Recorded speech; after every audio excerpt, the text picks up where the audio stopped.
Right, on today's episode, we talk about what is the perfect set of golf clubs for someone who has just started playing this game. Also, is AI the way to improve your golf? Imagine.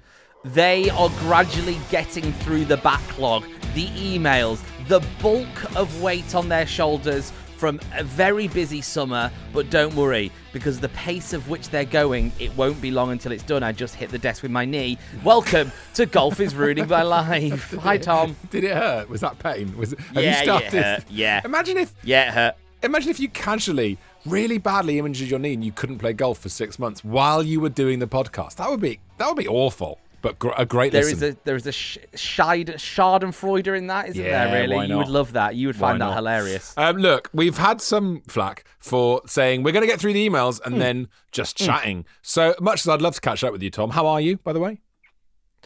I'm quite tired. I'm doing the breakfast show this week. Yeah. I had about 3 hours sleep last night because my wife got in from an awards due at 1 a.m. and then my alarm went off at 4 a.m.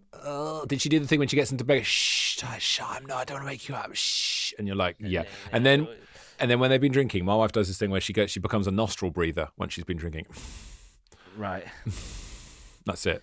Well, you do. Em actually doesn't drink anymore, so she was in the spare room. I put her in the spare room anyway with her mum's dog, who is a snorer. Basically, Em's mum's dog is the equivalent of your wife. It's been said before. It's been said before. Look, we've got to do the emails. Yes.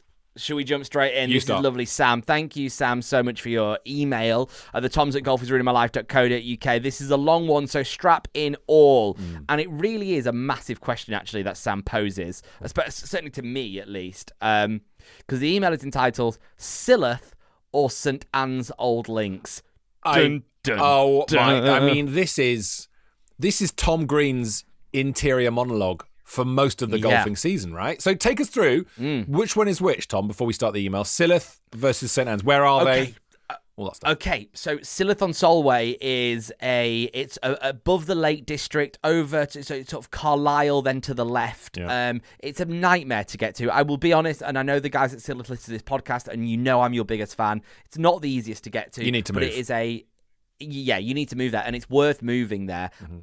It's beautiful. It's a links course. It is one of my favourites. It is so incredibly good value for money compared to anything else. I had a golf away weekend in January this year and played Silloth, and the conditions were immaculate. Okay, lovely. Which is, That's Silloth. Which is perfect. St. Anne's, which one's St. Anne's? Remind us. St. Anne's Old Links, over near Preston, on that amazing coast where you've got Royal Liverpool and all those amazing hillside. It's an absolute gem of a course. Slightly more expensive than Silloth, but you don't have to travel an hour on a road to get there, so it has its advantages.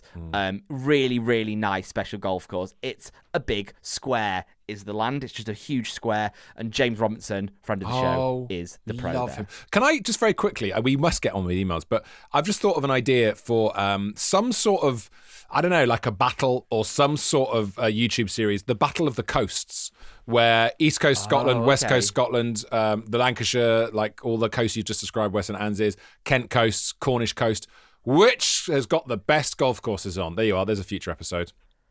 That's really nice. I mean, get your emails on that. Tom's at golfisruiningmylife.co.uk. I'm going to instantly say the East Coast of Scotland. Just going to say East Coast of Scotland, and I win. So thank you. Anyway, back to the emailer, because, we're 4 minutes in, Tom, and we actually haven't even left the email. It's not even got in the email subject. We're still in the email subject. He says, Hi, Tom and Tommer. I've only started listening to your podcast in the last few weeks, having seen a lot of your clips on TikTok. Welcome. However, much like golf itself, you both had me hooked, and I've now listened to all of the episodes, between January and your Open Championship daily pods. You are mad, but good. It's a lot of Tom. So I'm still a couple of months behind, but my job has me up and down the UK, so I'll catch up in no time, which brings me nicely to my story. Today, I've had to travel up to Scotland from Coventry for work, and on my way, I had to squeeze in a round. I had a bit of time, so my conundrum was simple. St. Anne's Old Links or Silloth on Solway, both favourites of Tom G. However, the decision was made after the arrival of Storm Amy, which rendered anywhere north of the Lake District under its grey, wet skies. So I made my way to St. Anne's Old Links, and what a treat it turned out to be. The added caveat to this was that today, the 1st of October, was the beginning of the winter rate, which meant I got to play this gem on the afternoon for £75. Yes. Which seems a lot to most, but was incredible value and far cheaper than the 110 it would have been the previous day. Greens incredible, bunkers expertly placed on fairways and around greens and tee boxes, which would put more regular clubs greens to shame. A truly wonderful links experience, helped by the calmer weather. I managed to go round in a wow, Go this on. guy's good. Oh no, in a 5 over 77, first time playing somewhere. I don't like him. I don't like this guy. Why is he? Puppy. Go and listen to the Rick Shields pod. Who is this guy? I don't want him. Yeah, you're too good for us. Yeah. Which I imagine the cojones on someone to turn up to a new golf course and play for the first time and shoot 5 over. Well, was he by himself? Because I find that difficult to believe. If so he's a liar. Not signing Tom's off calling on you that, a liar, mate. Sam. I'm calling it. You're a liar. Tom calls you a liar. I was absolutely thrilled about playing off a 5 handicap. 4 of my 5 bogeys coming off the par 3s. Very frustrating.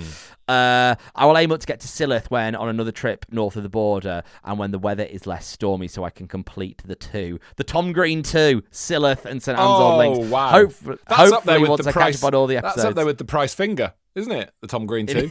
It is, yeah. Price's finger and Tom Green's too. I'll be surprised to hear you reading out my email in a few weeks. Also, be interested to know which course Tom Green prefers of the 2, as I know he's Silloth's biggest fan. Love the pod, keep up the work. Sam, 33.2 years of age, sent from iPhone. Wonderful. He's got an iPhone as well. He's doing well. Tom, can you answer that question? Are you prepared to? Yeah. No, I can. I can answer that question, and it is Silloth. Yeah. Of the 2, my favourite is Silloth because, and I know they're trying to move away from this title a little bit, but I do think it does still represent the course. They don't love the name Hidden Gem because they just want to be a gem. Yes. I get that, yeah. but it is a bit hidden where it is, and it's a bit of a trek, but it's so the conditions are amazing, and it's so good. It's such good value. Yeah. So Silloth for me. Congratulations to Silloth for being Britain's most inaccessible golf course. Good luck with the future. No, I'm desperate to play there. So I'm that sounds fantastic. I'll put a week out of my diary so I can get there. Michael Clark has been on. Good evening, Tom Squared. I hope you're both well. I wanted to share my day with you as I don't know of anyone else that would understand. For me, Tom, that sums up beautifully what we do on the show. No one else listens to this garbage, so I'll email Tom and Tom. It's really good. Yeah. I've been under the weather for the last few days. I haven't had a chance to play, practice, or even touch something golf-related. But today I had enough of it all and decided to venture out into the world. I started off at the driving range, where my wedges were pretty much spot on. My irons were okay. My driver and hybrid were passable. I put this down to my lack of playing time, but I decided to push on with the round of 9, as the range had not scratched the itch. Poor shot after poor shot on the first and second holes left me feeling down, sad. The ball taking shelter from my gaze under one of the millions of leaves that have fallen left me feeling alone and depressed. Nothing worse than a depressed golfer in autumn trudging through wet leaves looking for a ball. The only thing you can look for the ball with is your feet. That's what makes me sad. Yeah, it's horrible. And also when it's like that, you just go, why am I doing this? Yeah, awful. What am I doing? It's so true. The third hole, par 3, gave me a glimmer as I hit a high 8 that landed 5 feet from the hole, making me dream of a better time and giving me hope for a brighter future. The fourth saw me lose 2 balls in a seemingly open fairway. I'm still unable to work out where they went. By the time I was trying my best to breathe, keep calm, and play through. I know that feeling very, very well. The fifth, I hit a perfectly straight drive. I landed in the middle of the fairway about 230, leaving me with 170 to the green. I followed that up by somehow hooking my ball left and into the water. The replacement ball was then struck to the green, leaving me to lick my wounds and putt for a bogey. Now, I wish to stress to you at this point, I could have gone home, as I was not feeling my best at all, but I pushed on to the next hole. Oh, hello. Redemption arc. I feel like something's about to happen. Do you? Yeah, something's coming. Something's coming. I mean, I really hope that what I want here this is to be a story of guys don't ever give up. You know, the best is yet to come. You can still play well. Please say it's that, Tom. The sixth is a 379-yard hole over water that has its green in front of the clubhouse. I love a vanity green. You know me, Tom. I love a vanity green or a vanity tee. Any opportunity to let the world see the wonder that is Tom Price. As I walked to the tee box, a group of 4 approached the little bridge to cross over to me to play their next hole. They waited for me to swing and watched me hit the best drive I will possibly hit. A 337-yard pin straight drive that landed 42 yards from the pin. Unbelievable. Unbelievable. The look of admiration. Yes, take a moment. 320-yard drive. That is... A 337-yard pin straight drive. It landed 42 yards from the pin. Can I say something? I know for a fact Michael has got to the green, got his scope out, turned back to the tee, and checked what the yardage is. He has to have. Yeah, like an utter nerd. And also, which I would have done as well, just from one nerd to another. Yeah. The great thing about that is the golfers that are watching you are like, when they see that, they're like, wow, this guy's such a good golfer. And then when you go, I'm just going to get the full yardage of that, they go, oh, okay, that was a once in a lifetime. Fine. Yeah. It doesn't help if you do hit a drive like that in front of people to stand, start doing star jumps, screaming, whoop, I'm demand, I'm demand. Just so you know. Yeah. FYI. From experience. They looked on from their next tee as I walked all the way to my ball, celebrating with me from afar. Oh, I had not felt a feeling like it, but in true golf form, oh, no! I think we should leave Michael's story there. And that's the end. And that's the end of the email, right, Tom? Thanks so much for coming. What a great story. This is awful. I proceeded to take 4 shots from 42 yards. Oh, my God. Anyway, I've attached the pictures below. I don't want to know any more about this. I genuinely want to say, golf is ruining my life. You both do great work, and the universe can do one if it thinks it's going to beat me. Have a good day. That is also, it's a yellow ball as well. Oh, God, everything about that is disgusting. Dear. Michael, you've really let yourself down at the end there. That's so depressing. That is golf in a nutshell, though, isn't it? 1 shot, 337 yards.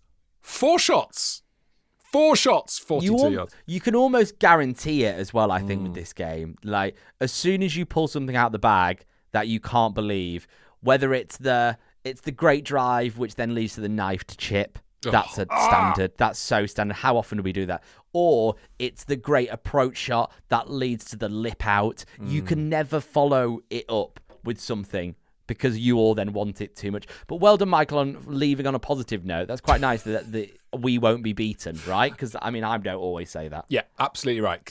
Have this, universe. I'm going to keep fighting you to the day I die. Just FYI, Michael, the universe will win, but it's all about the fight. And that is golf. That is golf right there. Yeah. When it beat me, I said I'm off to go and run a marathon and be sad. So your response is far better. James has emailed Tom.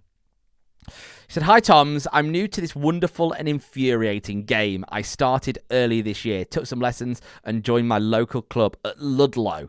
Oh, beautiful part of the world. Near me in Herefordshire. Wonderful part of the world. Very nice. I prefer working on my game in splendid isolation, so no handicap yet. So most of my rounds are early mornings when the course is empty, plus a weekly driving range session to punish the side fences. Very funny.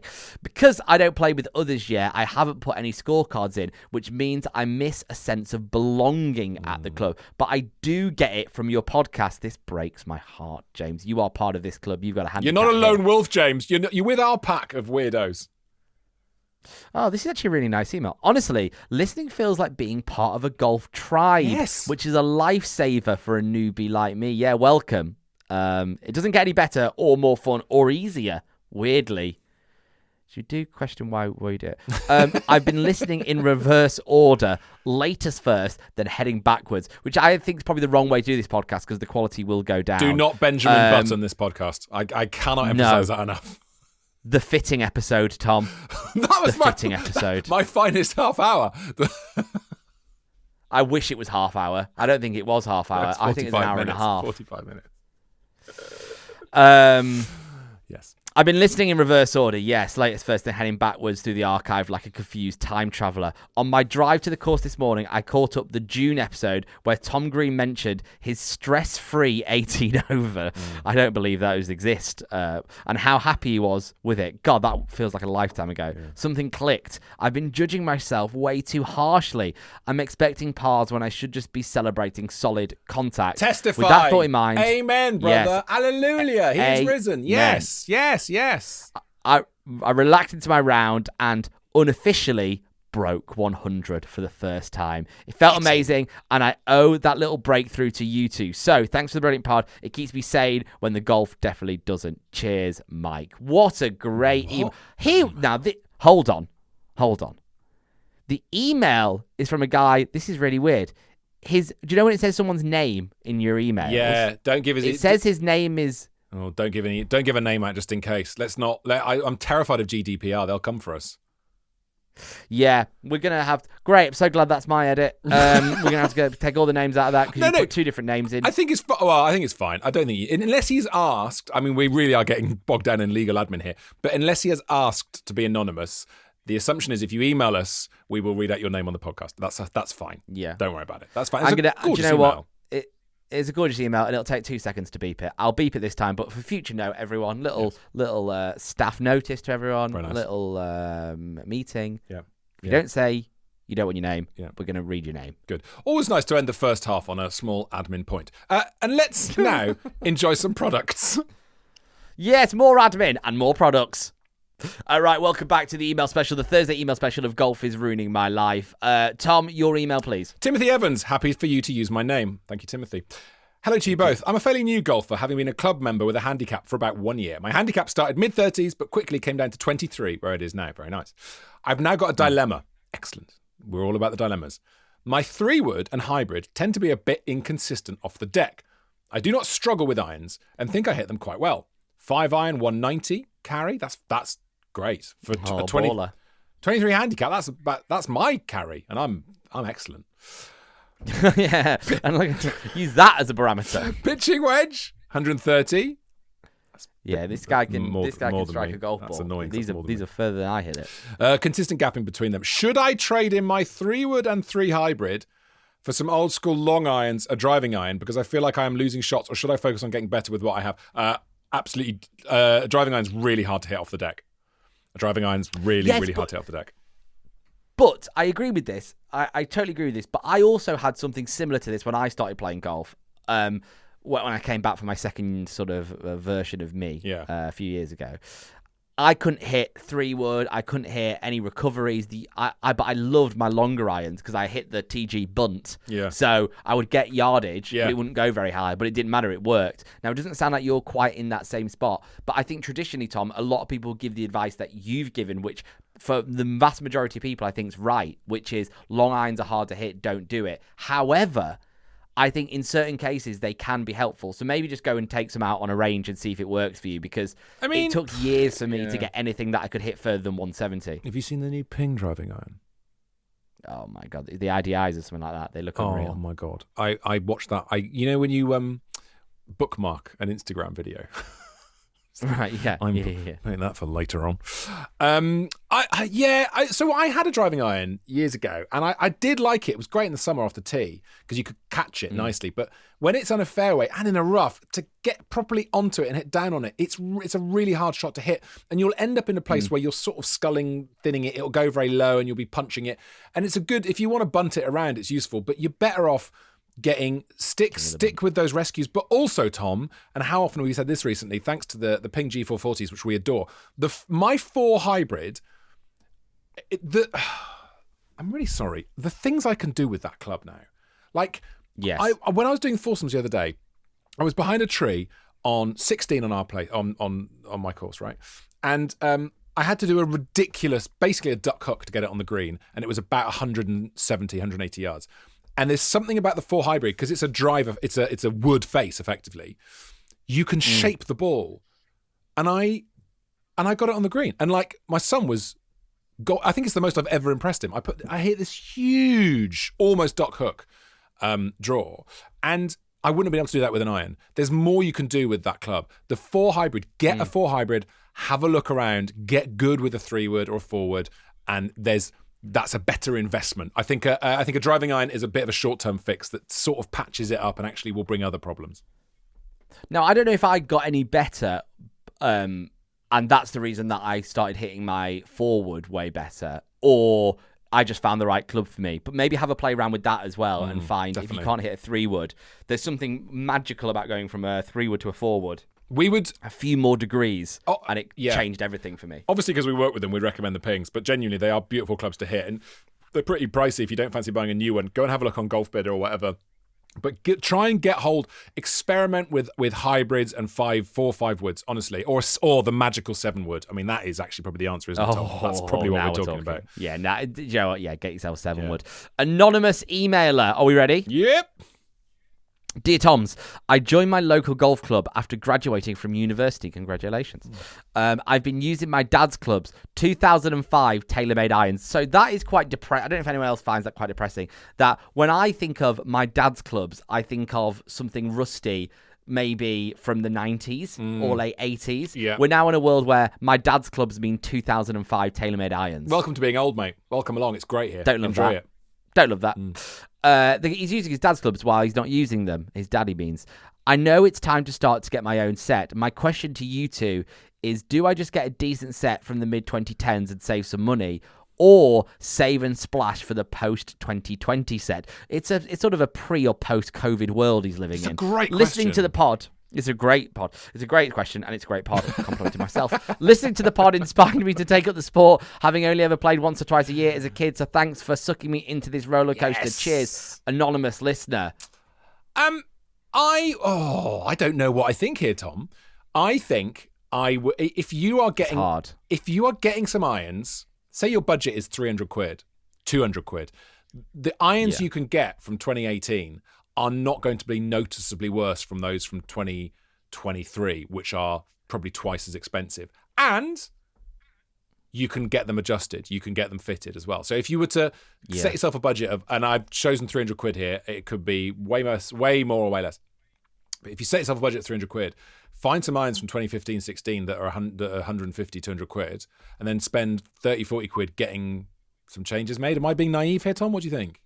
No, I think you're right. I think you've got to be really careful when you do fittings, especially like a full bag fitting or an iron fitting, because when you're new to golf and when you're getting better, your swing is going to change so much. Your swing speed, everything is going to be really different. So if you're going for a driver fitting and you might change it in a few years' time, I think that's fine. Go and spend your money, get fitted, enjoy it. It's a driver, it's a nice experience.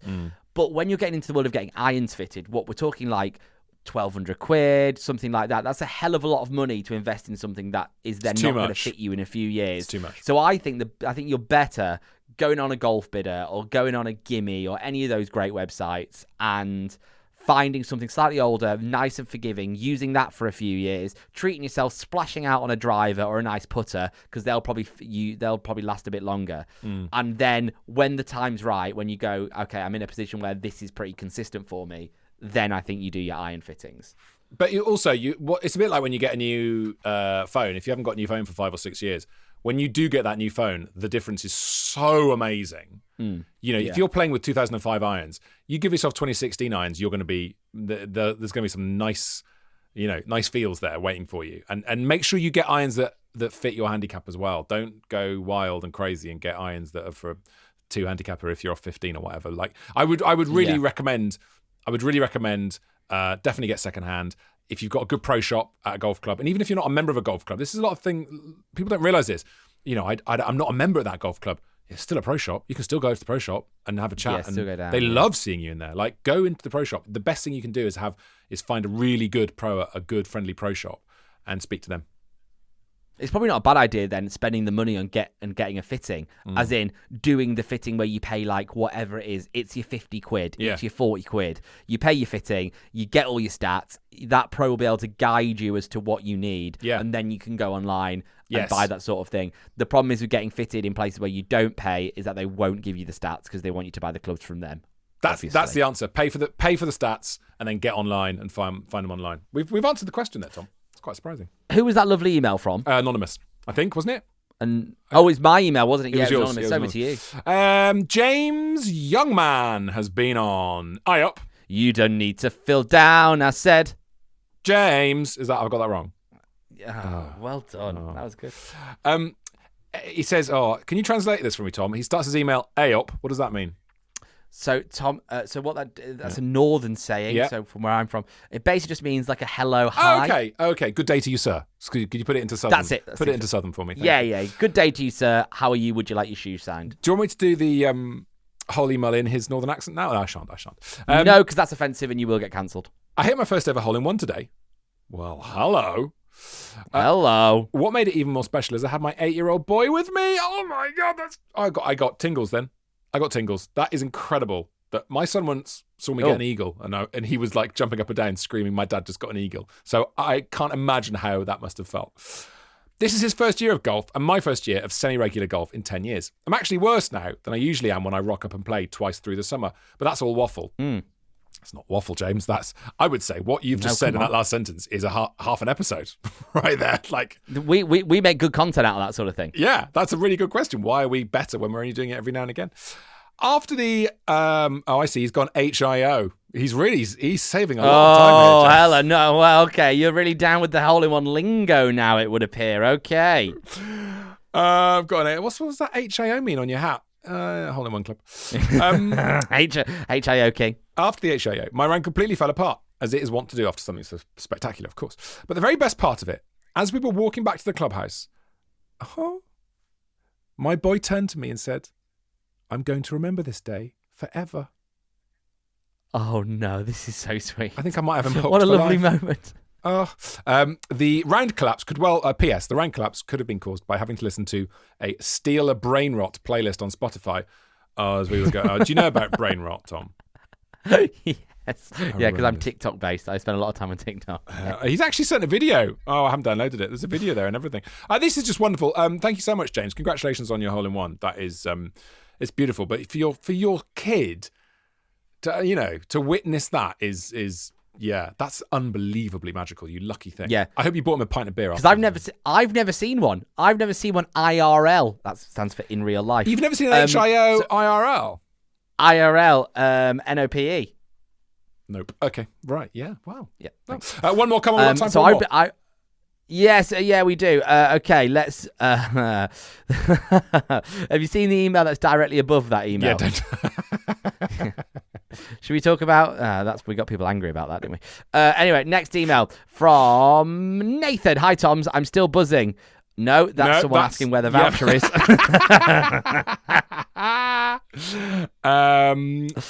I would say Tom. Yes. Hi, Toms. Huge fan of the pod. Yes, Tom. I've listened to every episode since I discovered it about 18 months ago. It's become part of my weekly routine. I love how you mix proper golf chatting with real life chaos the game brings. The title couldn't be more accurate. Thank you.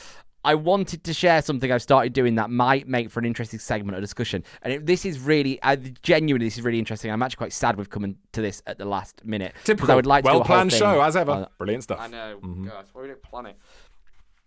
I've basically started using ChatGPT as my golf coach, linked up with my shot scope data. After each round, I plug in all my strokes gain stats, fairways hit, proximity, putting averages, the lot, and ChatGPT breaks it down like a proper golf data analyst. Oh my God. This is amazing. It compares me against a 20 handicap baseline, as that's my next handicap milestone, flags where I'm losing or gaining shots, and then builds me a tailored 7-day routine plan. It updates every time I add in new data. So it's like a constantly adapting training program that focuses on what actually matters rather than random range sessions. I've never heard of anyone else use AI in this way, but it's been brilliant for giving my practice rounds real structure. It's like having a personal coach and statistician in my pocket. And cute, easy for me to say. Thought it might be something you'd want to chat about on the pod, how everyday golfers can use AI tools like ChatGPT with ShotScope or Arcos to get genuinely better without spending a fortune. You have put so many people, Tom, out of business. Well done. Yeah, I mean, I'd say it's more AI's fault than Tom's fault. But yeah, I think that's... that is very interesting because we've got Arcos now and I have loved Arcos. And it's annoying that we got it towards the end of the season. I'm very excited to see what it will do for me next year. But I've played like 4 rounds with it and the stuff it's saying to me already from 4 rounds is invaluable. Like, it's so useful. Yeah. The one problem with it is weirdly, I've played 2 rounds of foursomes and you can't do foursomes with Arcos, which is... annoying. No, I can. Go figure. Yeah, I can for that. I've been using a little bit of Arcos now, and I do think it's really good. We've come to that. We've got to a point, I think, with our games, Tom, where we have. There's a lot of tech. We're trying out a lot of tech to tell you guys about, whether it's the Garmin watches or whether it's the scopes that we've got or the trolleys. You don't need it all, is what I would say. I know this is going off on a bit of a different tangent now with technology. You don't need a scope and an Arcos and a trolley which has it all on. You can have too much, but I think Arcos has been really good for us this year. Agreed. But getting stuff from ChatGPT. I think there's something in this. I really do. I think that's an amazing idea. Tom White, that is. That email's from a couple of weeks ago. Keep us up to date with your AI journey. Maybe we should get Tom on the show, Tom, to tell us about how his AI... voice note us or something. Voice note us, there you go. Because that is... I don't have much to say about it because I have no idea. I mean, when I've used ChatGPT, it is very good at, it strikes a very positive tone, doesn't it? It always just goes, hey, that's a great idea. And like, it's a really kind of positive thing. Yeah, it's positive. I think you're the best. Yeah. I use ChatGPT for everything now. I don't go anywhere near Google. I ChatGPT everything. Do you? Yeah, I think it's amazing. I genuinely think it's really, really good. Yeah. I mean, it's not the answer to everything, but I think the insights and the speed and the tailored stuff is really, really clever. Yeah. So, I know people. I don't know whether this is an email. I think this is an email that I've read that we will come to in maybe a couple of email specials time. But I know people that are now uploading videos of their golf swing into ChatGPT and it's analysing the swing for them. Like, this is scary good. And if you don't want to spend money on lessons, I mean, lessons for me will always be better than this right now. Always. But it's a great little hack, right? But the thing that's really struck me with Arcos is the analysis, what it tells me. I think I know everything about my golf game. And then I look at what Arcos is telling me and go, I thought I was, okay. Like, and that happens a lot. So I imagine with this AI version, that can go even deeper. And the idea of a practice schedule is really clever. Like, that's brilliant. Tom, great email. Just another great Tom. Great golfing Tom. You can always rely on a Tom.